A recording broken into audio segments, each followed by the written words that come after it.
तो नमस्कार दोस्तों। काफ़ी दिनों से मेरे दिमाग में एक प्रश्न चल रहा था। जब भी हम लोग रास्ते से गुजरते हैं तो देखते हैं तमाम जो रैक पिकर्स होते हैं, गार्बेज कलेक्टर होते हैं, मतलब कूड़े को बीनने वाले लोग, चाहे वो इनफॉर्मल सेक्टर में हो या फॉर्मल सेक्टर में हो, तमाम प्रकार की समस्याओं को झेलते हैं।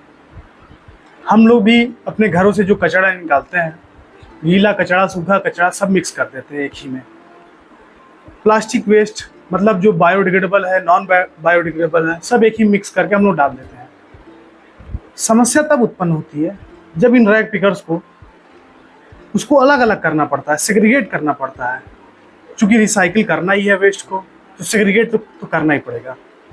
जब सेग्रीगेट होते हैं, अब सोचिए गीला कचरा है, सूखा कचरा है, आपस आपस में मिक्स हो जाए तो कितने प्रकार के जो जहरीले गैस होती हैं वो निकलती हैं। मीथेन उसमें से एक प्रमुख गैस है, आपको पता ही होगा। तो आइए देखते हैं हम लोग कि जो हमारी रैक पिकर्स हैं किस किस प्रकार की समस्याओं को झेलते हैं। तो इसमें सबसे पहला तो है जो इनका हेल्थ है, हेल्थ का सेफ्टी इशू। चूँकि ये ऐसे कंडीशन में काम करते हैं तो इनको तमाम ऐसे सारे जहरीलों गैस को सूंघना पड़ता है। उसमें तमाम कभी कभी शीशे या ऐसे सामान कील वगैरह भी हो जाते हैं, उसको हम लोग उसी में फेंकते हैं, उससे उनको निपटना पड़ता है। वो सारी चीज़ें उनके सामने आती हैं। चूँकि अब इसमें एक काम करते हैं तो इसमें दूसरी और महत्वपूर्ण समस्या ये है, चाहे इनफॉर्मल में हो चाहे फॉर्मल सेक्टर में हो, जो कि प्रिवेंटिव गियर होता है। जैसे कि मास्क का यूज करना, ग्लव्स वगैरह का यूज करना, एक कोई यूनिफॉर्म ड्रेस हो, ऐसा अक्सर हम देखते हैं कि ऐसा इनके पास नहीं होता है। ये लोग हमेशा बिना मास्क के ही काम करते हैं। ग्लव्स कभी कभी मिल भी जाता है, लेकिन मास्क नहीं मिलता है अक्सर केसेस में, हम ये देखते हैं। तीसरी महत्वपूर्ण समस्या यह है कि जो इनको जो वेतन दिया जाता है न्यूनतम होता है। जबकि समाज का एक बहुत बड़ा एक कार्य कर रहे हैं, साफ सफाई का कार्य कर रहे हैं समाज में, लेकिन तब भी उनका जो वेतन होता है न्यूनतम होता है। तो कैसे वो लोग उसमें सरवाइव कर पाएंगे, कैसे क्या कर पाएंगे? इसमें न्यूनतम वेतन होने के कारण क्या वो एजुकेशन के फील्ड में, एकेडमिक के फील्ड में क्या कुछ सीख पाएंगे उस वेतन में? क्या उसके चलते कोई उनका स्किल डेवलपमेंट हो पाएगा? क्या कोई ऐसा उनका ट्रेनिंग हो पाएगा? नहीं हो पाएगा, नहीं संभव है आज के इस महंगाई के दौर में। अगली कड़ी में हम बात करेंगे सोशल स्टिग्मा की। जो भी हमारे रैक पिकर्स भाई होते हैं, समाज का बहुत ही महत्वपूर्ण कार्य करते हैं, साफ सफाई करने का कार्य। साफ सफाई कार्य करने के बावजूद भी हम लोग उनको एक डिस्क्रिमिनेशन की नज़र से देखते हैं, छुआछूत के भाव से देखते हैं। क्या ये उचित है? कतई नहीं उचित है। समाज का सबसे महत्वपूर्ण कार्य कर रहे हैं, समाज की गंदगी को हटाने का कार्य कर रहे हैं, तब भी उनसे हम लोग भेदभाव, छुआछूत की भावना रखते हैं। ये कहाँ तक उचित है? यहाँ तक कि यही नहीं, वर्क प्लेस पे उनका हरासमेंट भी होता है, या गवर्नमेंट सेक्टर में हो, मतलब फॉर्मल में हो या इनफॉर्मल में, दोनों जगह ये चीज़ें हैं। अगली समस्या है इनकंसिस्टेंट वर्क आवर है। मतलब कभी भी काम के लिए बुलाया जा सकता है, या इनका कोई ऐसा लिमिट है नहीं कि सुबह 9 से शाम का 4 का जॉब है, ऐसा कुछ नहीं है। इनको जब जिस हिसाब से मौका मिलता है वो लोग उस हिसाब से वे अपना कार्य करते हैं। तो एक तरीके से देखा जाए तो यह इनकंसिस्टेंट है। तो ये लोग जो भी इसमें काम करते हैं कूड़े उठाने का, जैसे आपको भी पता होगा कि आप यदि किसी जॉब में जा रहे हैं तो उसके लिए पहले आपकी ट्रेनिंग होती है, आपको स्किल दिया जाता है। तो क्या इसमें भी कुछ ऐसी ट्रेनिंग की व्यवस्था है क्या कि हाँ उस चीज़ को कैसे टैकल करें? कोई गीला कचरा है या कोई पॉइजनस कचरा है, कोई केमिकल वेस्ट है, कोई बायो वेस्ट है, तो उसको कैसे टैकल करना है? क्या ऐसी कोई इनकी सुविधा होती है, ट्रेनिंग प्रोग्राम होता है? तो इसका आंसर है मास लेवल पे नो, नहीं होता है ऐसी कोई चीज़ें। फिर आप देखे होंगे किसी भी जॉब अपॉर्चुनिटी में वहाँ पे करियर का प्रमोशन होने की संभावनाएं रहती हैं।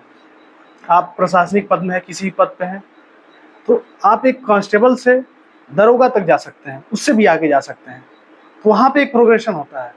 लेकिन क्या यहाँ पे जो लोग कार्य कर रहे हैं, क्या उनके पास कोई ऐसी करियर अपॉर्चुनिटी है आगे?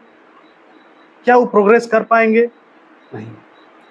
फिर अगली कड़ी में इसमें है मेंटल हेल्थ की प्रॉब्लम।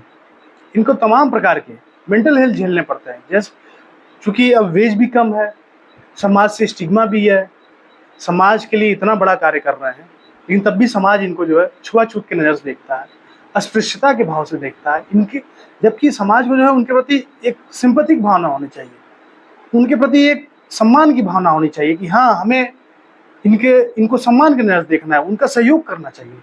लेकिन ऐसा चीज़ें कम देखने को मिलती है और इन सारी चीज़ें एक्युमुलेट होते-होते एक प्रकार का मेंटल हेल्थ की समस्या उनके अंदर उत्पन्न होती है।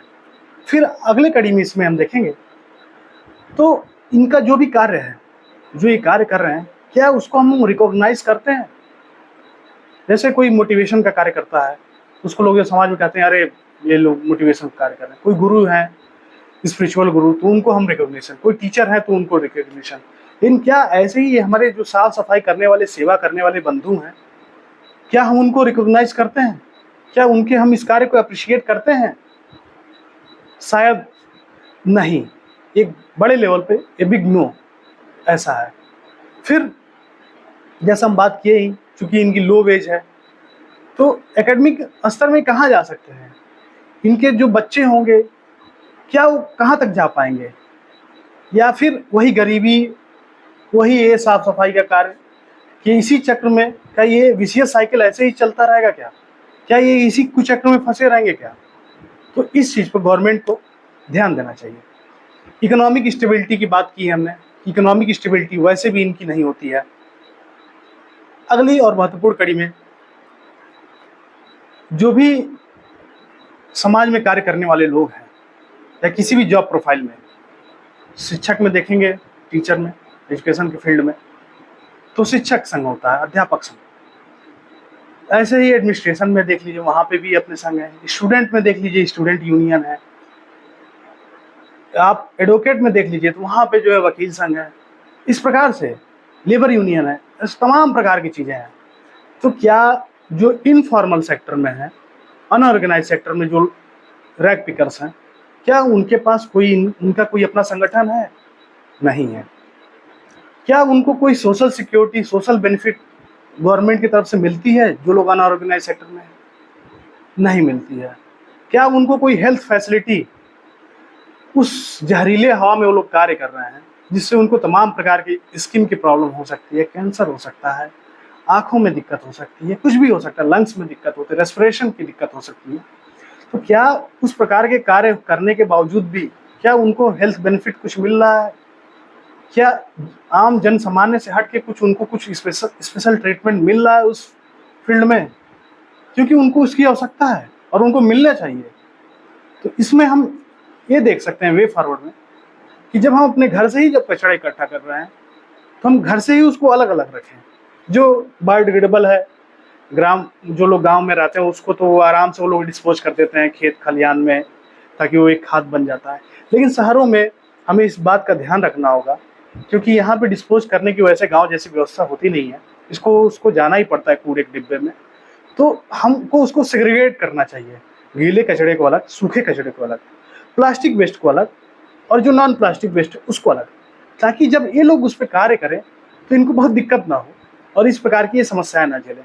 गवर्नमेंट को भी अपने तरफ से तमाम चीज़ें इनिशिएटिव देनी चाहिए जिससे ये सारी चीज़ें टैकल हो पाए और इनको एक अच्छा लाइफ इनको मिल पाए, क्योंकि ये समाज के लिए एक बहुत बड़ा कार्य कर रहा है। इसी के साथ बहुत बहुत धन्यवाद और मैं आशा करता हूँ कि आप सभी लोग इस मुद्दे पे आप अपना कमेंट के माध्यम से अपना विचार रखेंगे और इसी प्रकार के मुद्दे हम आगे भी बात करते रहेंगे। बहुत बहुत धन्यवाद।